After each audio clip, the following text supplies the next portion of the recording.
Jesús sufrió el infierno eterno de toda la gente a lo largo de la historia humana que sería salva. Él llevó todos sus castigos eternos juntos y lo hizo en 3 horas.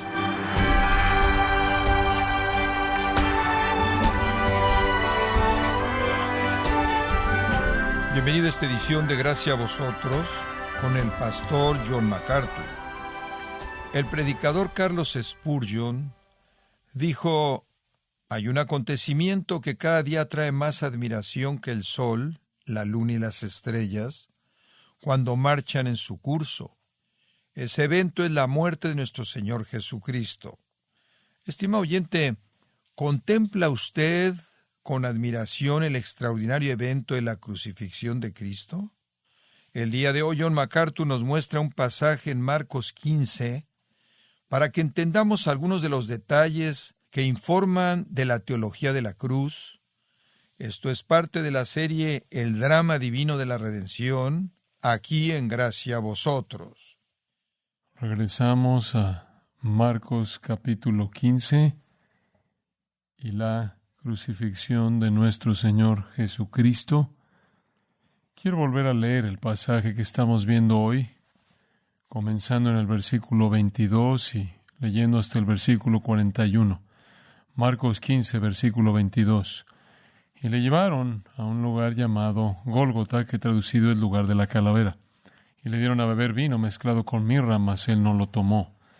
Cuando lo hubieron crucificado, repartieron entre sí sus vestidos, echando suertes sobre ellos para ver qué se llevaría cada uno. Era la hora tercera cuando le crucificaron. El título escrito de su causa era El Rey de los Judíos. Crucificaron también con él a 2 ladrones, uno a su derecha y el otro a su izquierda.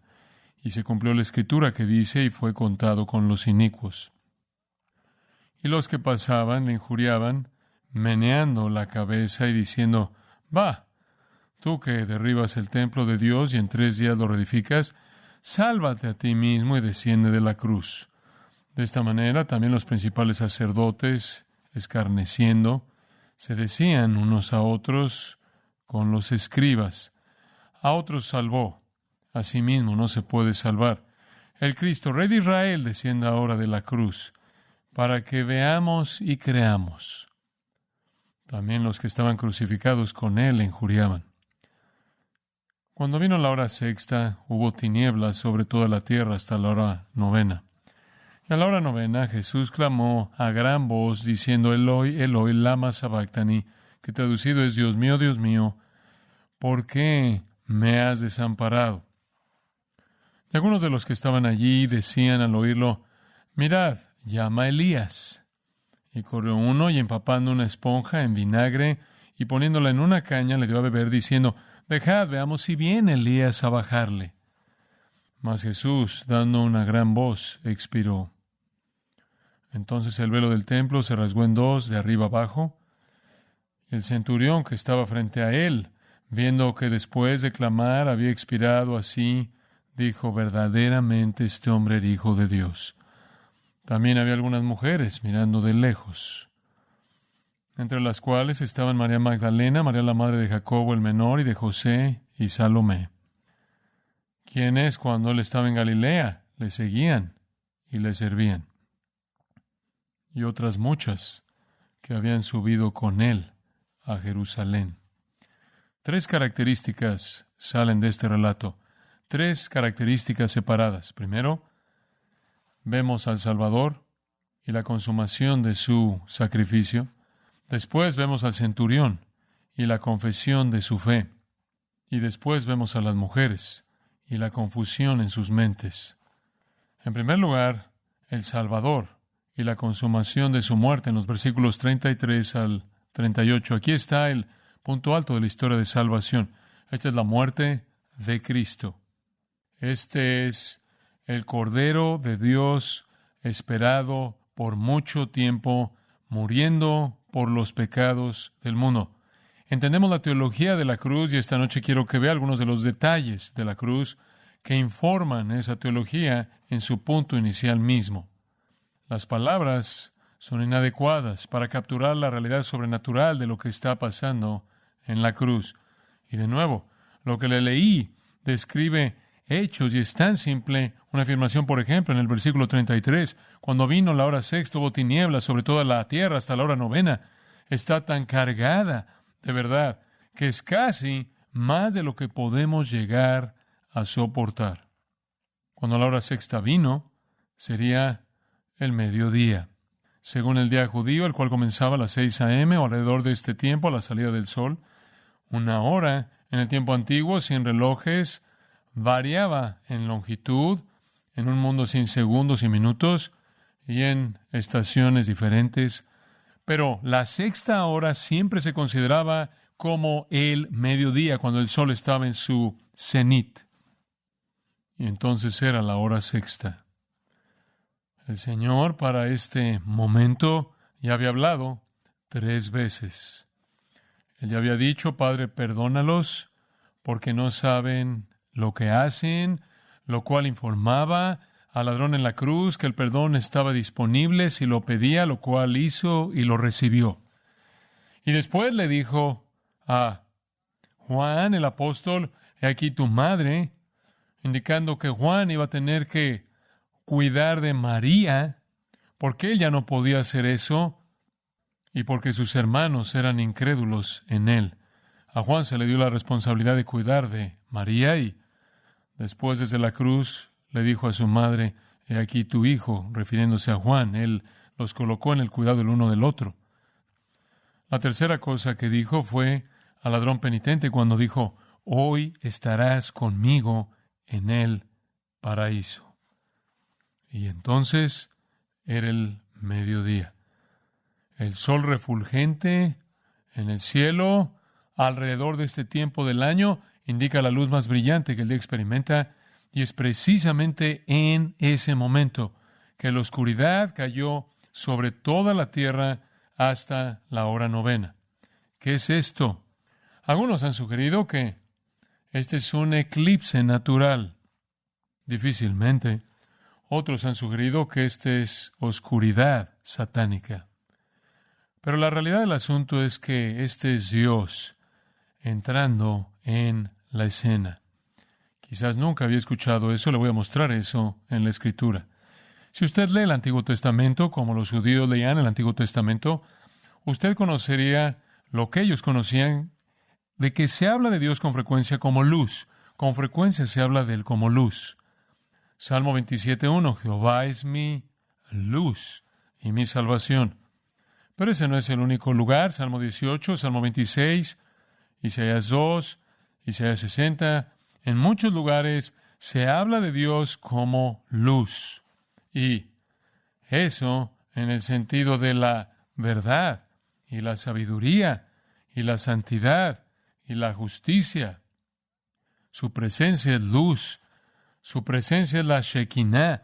Cuando Dios se manifestó a sí mismo a Moisés en el monte, se manifestó como luz resplandeciente.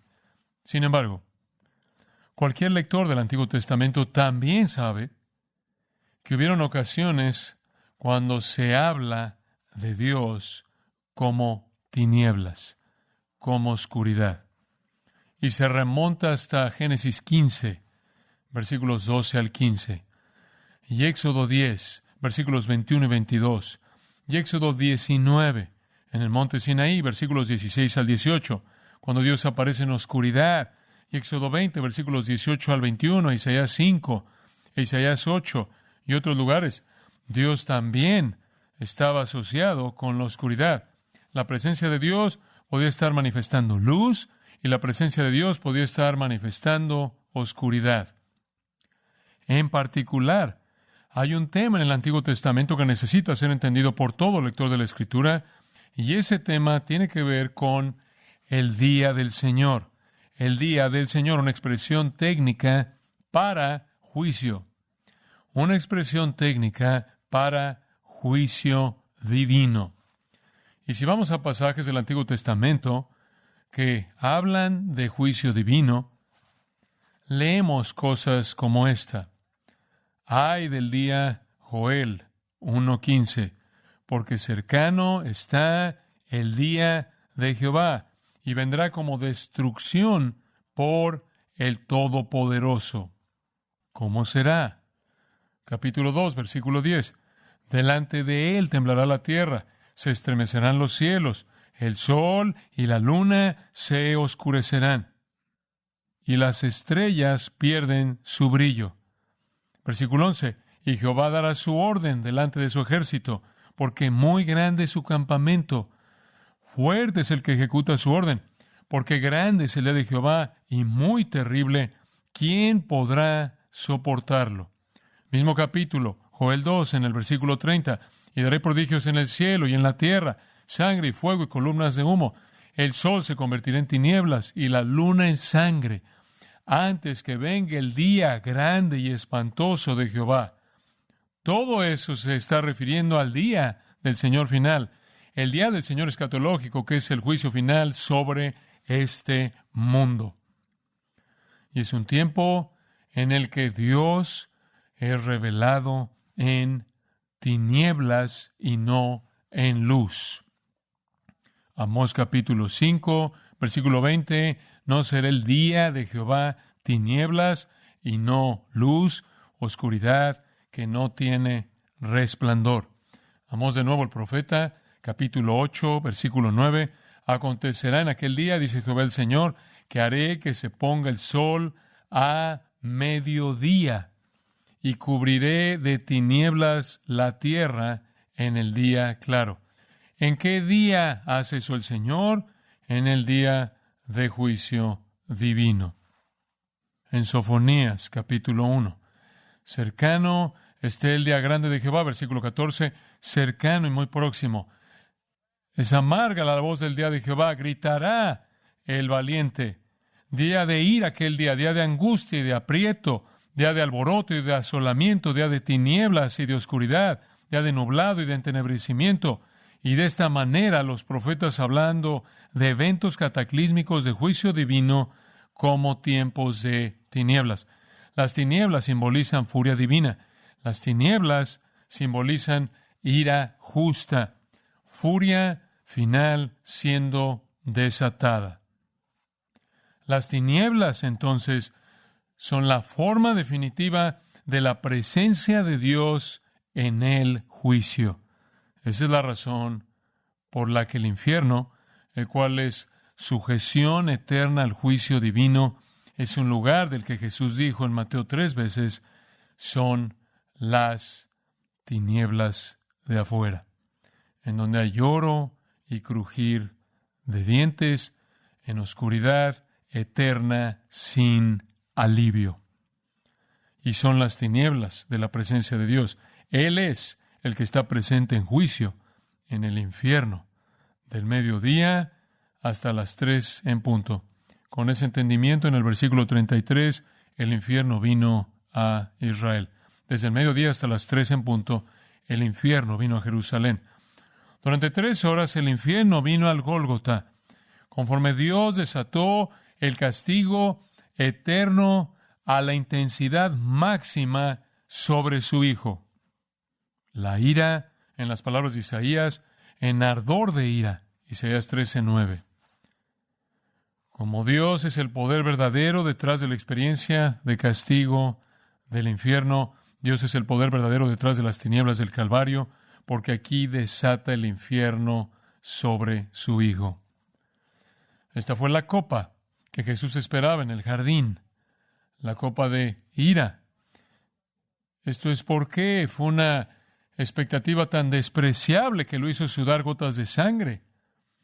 Porque en esas 3 horas, piénselo, Jesús sufrió el infierno eterno de toda la gente a lo largo de la historia humana que sería salva. Él llevó todos sus castigos eternos juntos y lo hizo en 3 horas. Dice usted, si el pecador en una eternidad de castigo nunca puede pagar el precio y es eterno, ¿cómo podía Jesús en 3 horas recibir la ira eterna completa por todos los pecadores que creen? Y la respuesta es que podía recibir una cantidad de ira infinita y eterna. ¿Por qué? Él es una persona infinita y eterna. Su capacidad para todo es ilimitada y eterna. Las tinieblas, entonces, escuche, no son la ausencia de Dios y no son la presencia de Satanás. Las tinieblas no son la ausencia de Dios, son la presencia de Dios. Es Dios en venganza de juicio completo. Dios en furia de juicio completo. Es ira infinita, movida por justicia infinita, liberando castigo infinito sobre el Hijo infinito, quien puede absorber todas las torturas de eternidades del infierno y hacerlo en 3 horas. Es en esas 3 horas que Él llevó en su cuerpo nuestros pecados. Es en esas 3 horas que Él fue hecho pecado por nosotros. Es en esas 3 horas que Él llevó la maldición. Y en la hora 9 terminó. A las 3 en punto terminó. Y Marcos registra la 4ª afirmación de nuestro Señor, Eloi, Eloi, lama sabactani, que traducido es Dios mío, ¿por qué me has desamparado? Lo primero que dijo después de que las tinieblas terminaron. ¿Cómo debemos entender eso? ¿Qué significa eso? ¿Acaso no acabamos de decir que Dios estaba ahí? Esto es muy difícil de entender, obviamente, hablando de una persona divina.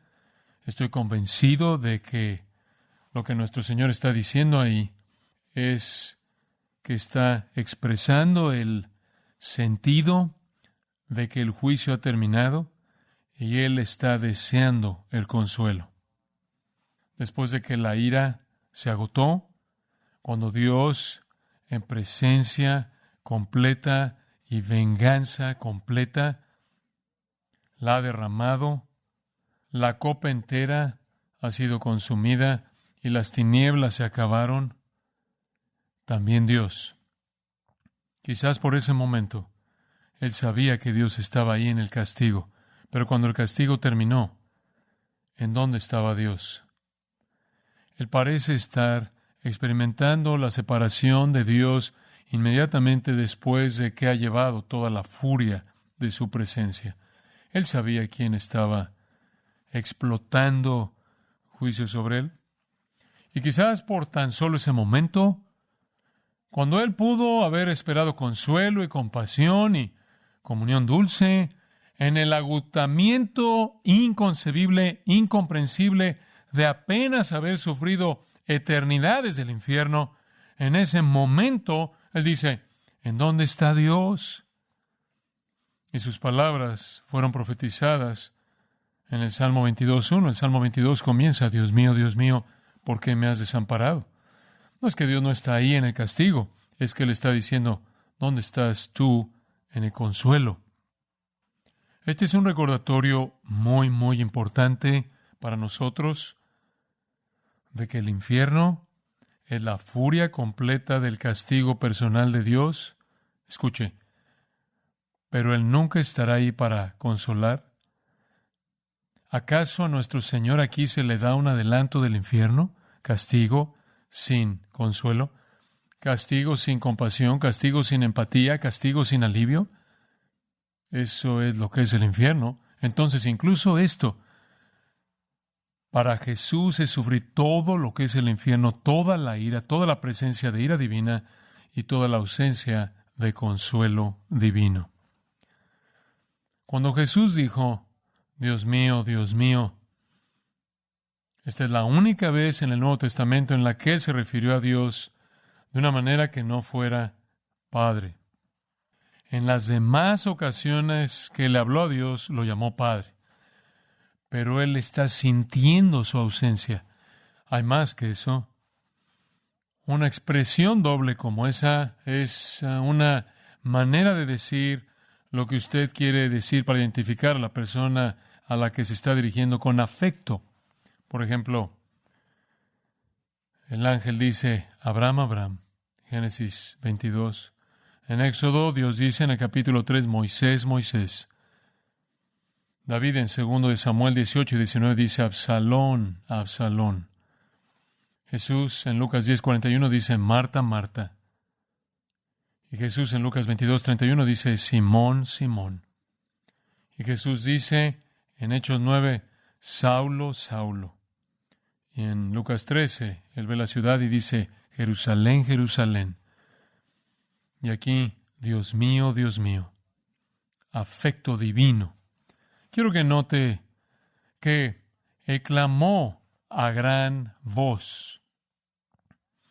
Después de la cantidad masiva de dolor físico y la dificultad en respirar que se le había ocasionado, después del abuso horrendo mental en la blasfemia imparable, y después de que Dios ha agotado infiernos infinitos de castigo sobre él, él todavía está fuerte y clamó con voz alta y preguntó en dónde estaba el Padre en ese momento cuando necesitaba consuelo.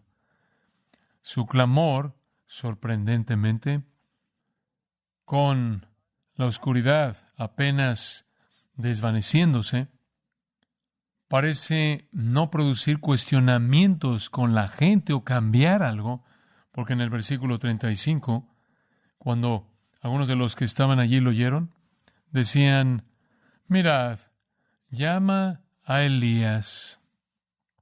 Y la comedia vuelve a ser encendida. Aquí hay una repetición del sarcasmo. Al oírlo, y lo oyeron porque habló fuerte, ¡oh!, dijeron, está llamando a Elías. Escuche, ¿oyeron lo que dijo en el idioma de ellos, en arameo? Eloi, Eloi, Dios mío. Ellos sabían eso.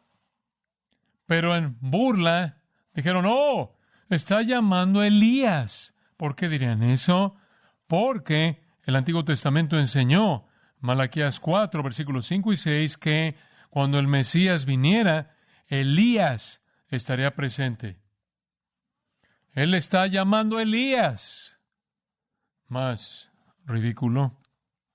Y por cierto, la tradición judía siempre enseñó que debido a la profecía que Elías vendría al final y que Elías estaría ahí cuando el Mesías llegara, la tradición enseñaba que Elías regresaba frecuentemente. Recuerden, él no murió, él fue al cielo en un carro. Entonces la tradición decía que Elías regresa en tiempos de crisis para proteger y rescatar a los justos. Entonces, esto era más combustible para su burla, su sarcasmo. ¡Oh!, le está hablando a Elías para que venga y lo rescate porque es justo. Está hablándole Elías, el que va a acompañar al Mesías que viene llegando.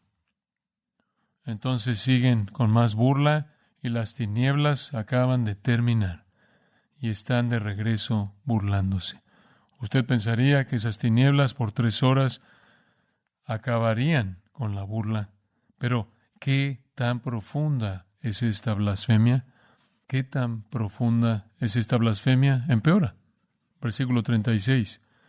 Y corrió uno y empapando una esponja en vinagre y poniéndola en una caña, le dio a beber, diciendo, dejad, veamos si viene Elías a bajarle.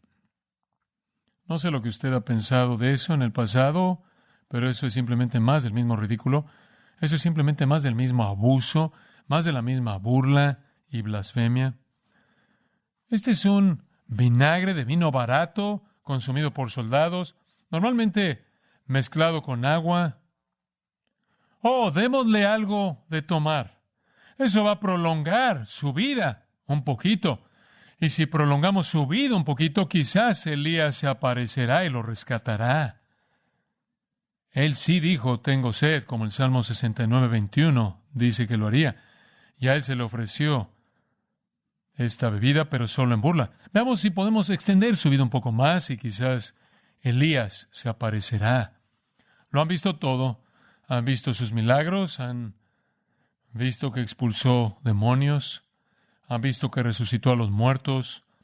Todos saben que Lázaro fue resucitado de los muertos porque esa es una familia que está muy cerca de la ciudad, bien conocida por la gente en la ciudad. Los gobernantes de la ciudad y los líderes fueron a Betania para ver a Lázaro después de que regresó de los muertos. Han oído la enseñanza de Jesús, de hecho la han oído durante esta misma semana. No tuvo efecto en ellos. Han visto su compasión y su bondad. Ellos ahora han visto cómo muere, no los mueve y siguen con la comedia. Después, en el versículo 37, tenemos estas palabras muy simples. Mas Jesús, dando una gran voz, expiró. ¿Por qué un grito fuerte? Porque Él ha dicho, como los evangelios lo registran, nadie me quita mi vida. Yo la pongo de mí mismo.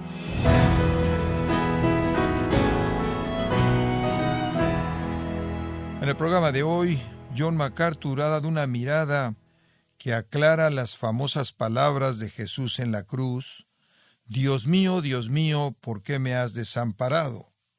En la próxima edición continuamos con esta apasionante serie titulada El drama divino de la redención, aquí en Gracia a Vosotros.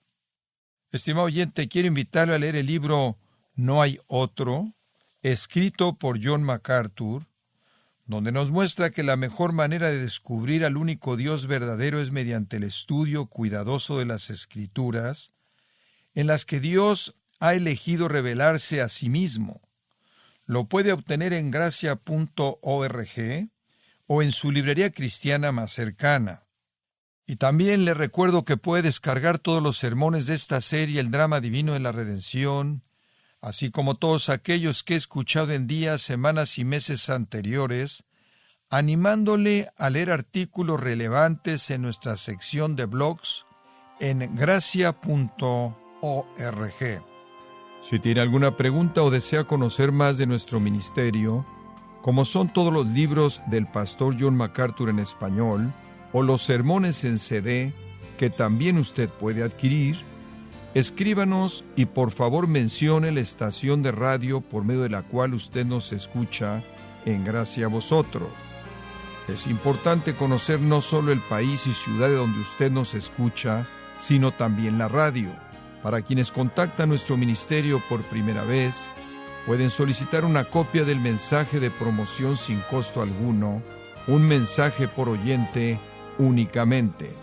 Si usted vive en los Estados Unidos o Puerto Rico, escríbanos a Gracia a Vosotros, P.O. Box 4000, Panorama City, California, 91412. O puede escribirnos a través del siguiente correo electrónico: radio@gracia.org. Bueno, en nombre del pastor John MacArthur y nuestro editor Alan Quiñones y del personal de este organismo, le damos las gracias por su tiempo y sintonía, invitándole a que nos acompañe en la próxima edición y juntos continuar desatando la verdad de Dios un versículo a la vez, aquí en Gracia a Vosotros.